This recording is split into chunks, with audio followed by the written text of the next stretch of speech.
Hello guys, అప్పట్లో మనం పాలేసి ఎక్కువగా తినేవాళ్ళం కదా. సో ఈ మధ్య అయితే దొరకట్లేదు. ఇప్పుడైతే నేను ఎలా చేసుకోవాలో చూస్తాను. స్వీట్ అండ్ షార్ట్గా చెప్పేస్తాను, చూసేయండి. ఇప్పుడు వెడల్పాటి గిన్నె తీసుకొని 3/4 లీటర్ పాలు పోసుకోవాలి. ఇందులో నుంచి 3 టేబుల్ స్పూన్ పాలని సపరేట్ చేసుకోవాలి. తర్వాత ఇలా కలుపుతూ ఒక పొంగు వచ్చేంత వరకు పాలని ఉడికించుకోవాలి.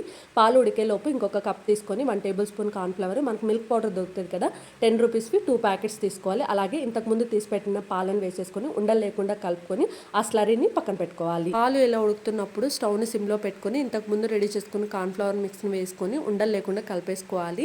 ఇలా కొంచెం తిగ్గా అయిన తర్వాత మీ టేస్ట్కి సరిపడా షుగర్ని వేసుకొని అది కరిగేంత వరకు కలుపుతూ ఉడికించుకోవాలి. ఇలా ఉడకడం స్టార్ట్ అయినప్పుడు పూర్తిగా చల్లగా రూమ్ టెంపరేచర్కి వచ్చేంత వరకు పక్కన పెట్టుకోవాలి. ఇలాగ చల్లగా అయిన తర్వాత మిక్సీ జార్లో వేసుకొని ఇందులోకి 2 డ్రాప్స్ వెనిలా ఎసెన్స్ ఉంటే వేసుకొని మిక్సీ పట్టుకోవాలి. మిక్సీ పట్టుకున్నాక ఎయిర్ కంటైనర్ బాక్స్లో కానీ టీ గ్లాస్లో కానీ ఇలా ఐస్ క్రీమ్ మౌల్స్లో కానీ వేసుకొని ఒక 8 అవర్స్ లేదంటే ఒక ఫుల్ నైట్ ఫ్రీజర్లో పెట్టుకుంటే మన పాలైస్ అనేది రెడీ అయిపోతుంది. సో 8 అవర్స్ తర్వాత ఒక 2 మినిట్స్ ఇలా నార్మల్ వాటర్లో డిప్ చేస్తే మనకు తీయడానికి ఈజీగా ఉంటుంది అనమాట. సో టేస్ట్ అయితే అద్దరిపోయింది. సో ఈజీనే కదా, ట్రై చేసి ఎలా వచ్చిందో చెప్పండి మరి.